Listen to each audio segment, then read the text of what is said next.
नमस्कार। और बच्चों कैसे हो? आशा है कि आप प्रसन्न होंगे, सुरक्षित होंगे और अध्ययन का कार्य कर रहे होंगे। बहुत सारी कक्षाओं के परीक्षा परिणाम आ चुके हैं और आशा के अनुरूप आए हैं। ये भी बहुत अच्छी बात है, इसके लिए आपको बधाई। और प्रयास करते रहें, अपने रिजल्ट को बेहतर से बेहतर बनाते रहें, यही हमारी शुभकामनाएं हैं। और यह तभी पूर्ण हो सकता है जब आप निरंतर प्रयास करते रहें। आइए आज हम फिर अलंकारों की ओर बढ़ते हैं। इससे पूर्व हम कई अलंकार पढ़ चुके हैं, शब्दालंकार, अर्थालंकार। उसी के साथ उसी कड़ी में हम आज अलंकारों के अंतर्गत पढ़ेंगे विभावना अलंकार और समासोक्ति अलंकार।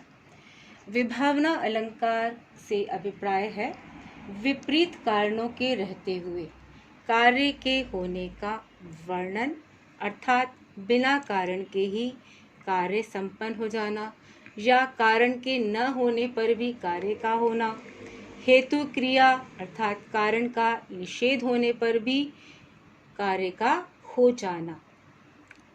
इस परिभाषा से जो इतनी 3-4 पंक्तियों में मैंने ये परिभाषा पढ़ी, इसका सारांश यही है कि बिना कारण के भी जहाँ कार्य संपन्न हो जाता है वहाँ विभावना अलंकार होता है। आइए विभिन्न उदाहरणों के माध्यम से हम इसकी परिभाषा को स्पष्ट करते हैं।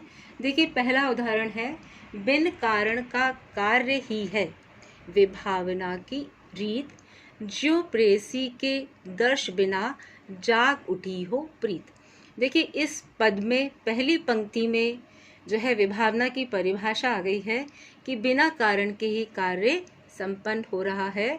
यह विभावना की रीत अर्थात विभावना की परिभाषा है, पहचान है, उसका लक्षण है।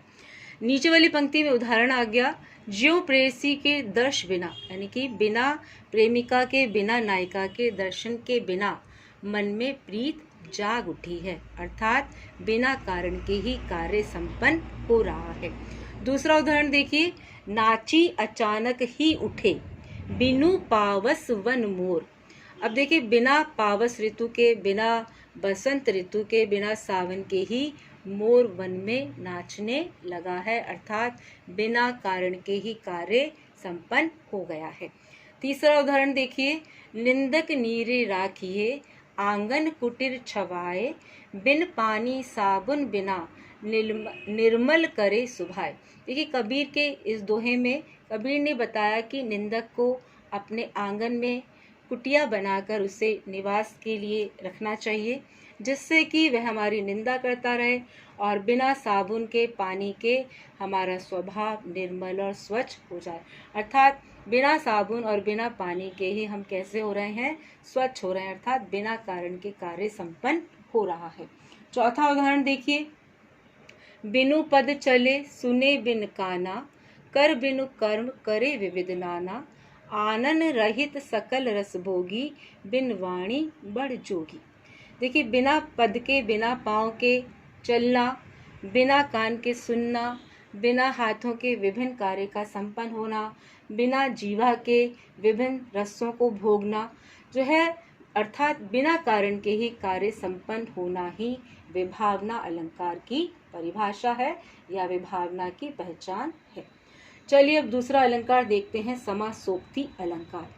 जहाँ संक्षिप्त उक्ति के माध्यम से या जहाँ संक्षिप्त उक्ति के द्वारा प्रस्तुत और अप्रस्तुत का अर्थ बोध होता हो या फिर अप्रस्तुत को प्रस्तुत में व्यक्त किया जाता हो, वहाँ पर समासोक्ति अलंकार होता है।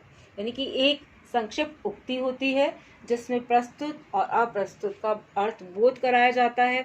कई बार पहचानना मुश्किल हो जाता है कि कवि क्या प्रस्तुत करना चाहता है और क्या अप्रस्तुत है, तो इस प्रकार से जो है समासोक्ति वह अलंकार होता है। कुछ ऐसे विशेषणों का प्रयोग किया जाता है जिसमें प्रस्तुत तथा अप्रस्तुत का बोध एक साथ हो जाता है। जैसे देखिए, समान कार्य हो, जिसके समान लिंग हो या समान विशेषण हो, तो उनको एक साथ प्रस्तुत किया जाता है, जिससे कि अप्रस्तुत में प्रस्तुत का और प्रस्तुत में अप्रस्तुत का एक समान बोध होने लगता है, वहाँ समासोक्ति अलंकार होता है। उदाहरण देखिए, सिंधु सेज पर धरा वधु, अब तनिक सकुचित बैठी सी, प्रलय निशा की हलचल स्मृति में मान किए सी ATC।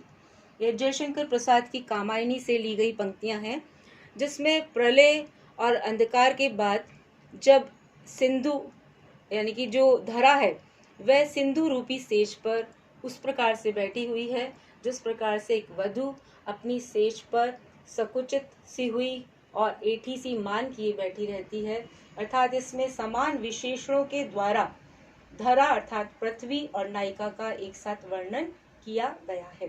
दूसरा उदाहरण देखिए, कमुदनी हूँ प्रफुल्लित भई सांझ कला निधि जोई, यानी कि संध्या के समय चंद्रमा को देखकर कुमुदनी खिल उठती है, उसी प्रकार से संध्या के समय चंद्रमा के समान अपने प्रियतम को देख के नायिका प्रसन्न हो जाती है, प्रफुल्लित हो जाती है। इस प्रकार से कुमुदनी और नायिका का वर्णन किया गया है, यानी कि अप्रस्तुत को प्रस्तुत में दिखाया गया है। इस प्रकार से दोनों में भेद कर पाना कठिन हो जाता है, अर्थात इसमें समान गुण है, समान लक्षण है, और इस प्रकार से जो है यहाँ पर समासोक्ति अलंकार है। प्रस्तुत के साथ अप्रस्तुत की व्यंजना की जाती है। आचार्य मम्मट ने जो है श्लेष पूर्ण विशेषण भी इसे कहा है। प्रस्तुत तथा अप्रस्तुत दोनों का कथन संक्षेप में एक साथ होता है, वहां पे समासोक्ति अलंकार होता है। तो आज हमने पढ़े विभावना अलंकार और समासोक्ति अलंकार। विभावना में हमने बताया कि बिना कारण के ही कार्य संपन्न हो जाता है, और समासोक्ति में हमने पढ़ा जहाँ पर अप्रस्तुत को प्रस्तुत में व्यक्त किया जाता है, वहाँ पे समासोक्ति अलंकार होता है। बच्चों, आज का जो अभ्यास का कार्य है हमारा, कि हमने इससे पहले पढ़ा था विशेषोक्ति अलंकार। विभावना और विशेषोक्ति एक दूसरे अलंकारों के विपरीत हैं, तो आपको जो पहला प्रश्न करना है वो करना है विभावना तथा विशेषोक्ति अलंकार में क्या अंतर है, और दूसरा प्रश्न है समासोक्ति अलंकार की परिभाषा उदाहरण सहित स्पष्ट करनी है। अगर हम अध्ययन करने के पश्चात अभ्यास का कार्य करते हैं तो हमारा जो ज्ञान है वह स्थायी हो जाता है, और बार बार अभ्यास करने पर वो हमारी प्रैक्टिस में आ जाता है, और उसका जब भी परीक्षा में इस तरह के प्रश्न पूछे जाते हैं तो हम उनका हल आसानी से कर सकते हैं। चलिए अब हम अगले पाठ की ओर जो है फिर मिलेंगे, और तब तक मैं आशा करती हूँ आप अपना अध्ययन का कार्य निरंतर करते रहेंगे, किसी प्रकार का कोई आलस नहीं करेंगे। इन्हीं आशाओं के साथ आपकी मैडम सुनीता कथूरिया। और आप जो है इस वीडियो को लाइक करें और सुझाव भी दें, सब्सक्राइब भी करें। जो आपके मित्र हैं उनको भी आप शेयर करने का प्रयास करें, और जिससे वो भी आपके साथ साथ इस ज्ञान का लाभ उठा सकें। कोई आपके सुझाव हों तो उसका भी स्वागत है। धन्यवाद, नमस्कार।